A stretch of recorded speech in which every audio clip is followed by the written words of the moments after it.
আমরা যা খাই তার উপরই নির্ভর করে আমাদের স্বাস্থ্য। কিন্তু চকচকে দেখালে কি খাবারটি স্বাস্থ্যকর?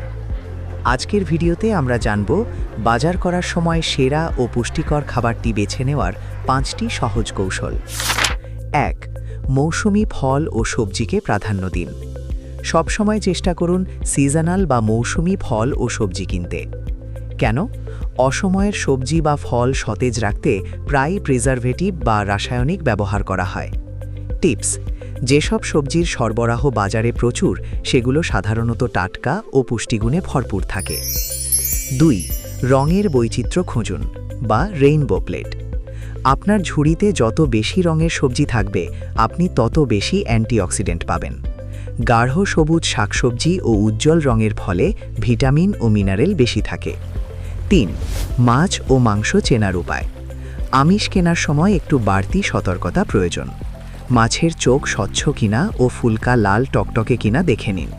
মাছের গায়ে চাপ দিলে যদি সেটি আবার আগের অবস্থায় ফিরে আসে বুঝবেন সেটি তাজা। মাংসের রং স্বাভাবিক গোলাপি বা লালচে হওয়া উচিত। অতিরিক্ত কালচে বা ধোঁয়াটে রঙের মাংস এড়িয়ে চলুন। 4. প্যাকেটজাত খাবারের ক্ষেত্রে লেবেল পড়ুন। প্যাকেটের গায়ে লেখা পুষ্টিগুণ বা নিউট্রিশন ফ্যাক্টস অবশ্যই দেখুন। সতর্কতা: যে খাবারে চিনি, সোডিয়াম এবং স্যাচুরেটেড ফ্যাটের পরিমাণ বেশি সেগুলো এড়িয়ে চলাই ভালো। উপাদানের তালিকায় প্রথম 3টি নামই হলো ওই খাবারের প্রধান উপাদান। সেখানে যদি চিনি বা কৃত্রিম রং থাকে তবে তা কেনা থেকে বিরত থাকুন। 5. গন্ধে ও স্পর্শে পরীক্ষা। আপনার ইন্দ্রিয় ব্যবহার করুন। সতেজ ফলের একটি নির্দিষ্ট মিষ্টি ঘ্রাণ থাকে।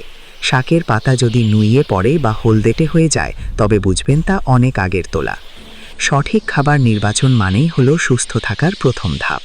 একটু সচেতনতাই পারে আপনাকে ও আপনার পরিবারকে দীর্ঘমেয়াদী রোগ থেকে রক্ষা করতে। আপনার বাজার করার প্রিয় কৌশল কোনটি? কমেন্টে আমাদের জানান। সুস্থ থাকুন, ভালো খান।